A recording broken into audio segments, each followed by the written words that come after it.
Setiap anak tumbuh dengan cara yang unik.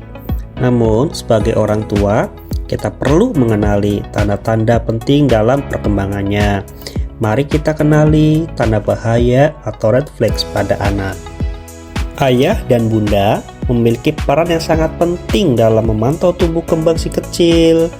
Dengan perhatian sejak dini, kita bisa mendeteksi jika ada keterlambatan.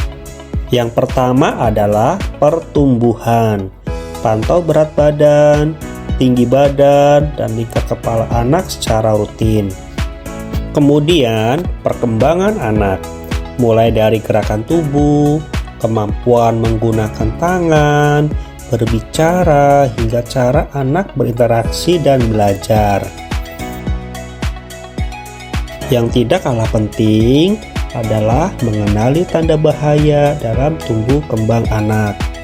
Red flags adalah tanda adanya keterlambatan perkembangan yang perlu segera mendapatkan perhatian dari tenaga medis. Pada usia 0-1 bulan, perhatikan jika tonus otot bayi lemah untuk menyusu, tidak merespon terhadap suara, atau tampak sangat lemas, dan jarang bergerak.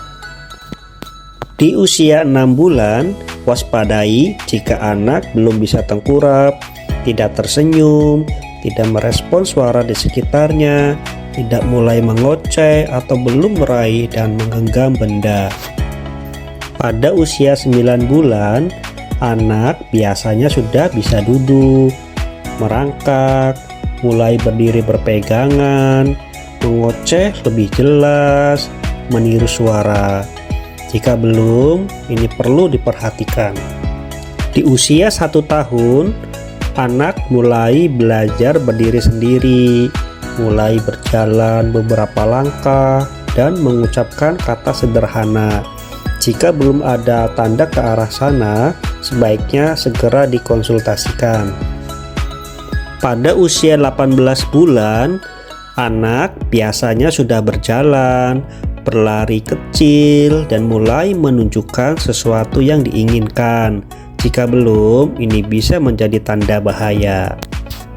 Di usia 2 tahun, anak mampu berlari dengan baik, anak mulai bisa berbicara 2 kata, dan memahami perintah sederhana.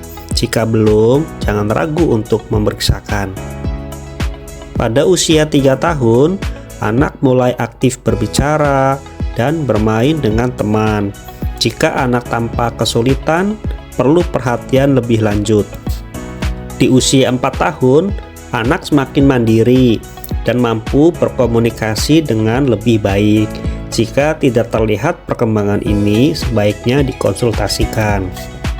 Pada usia 5 tahun, anak sudah siap bersosialisasi dan belajar lebih kompleks. Kesulitan di tahap ini juga perlu diwaspadai ya.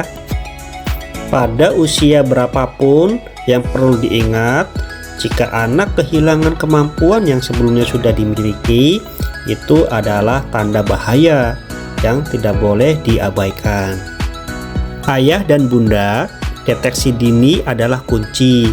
Jika menemukan tanda keterlambatan, segera konsultasikan ke tenaga medis terdekat, karena setiap anak berhak untuk tumbuh dan berkembang secara optimal.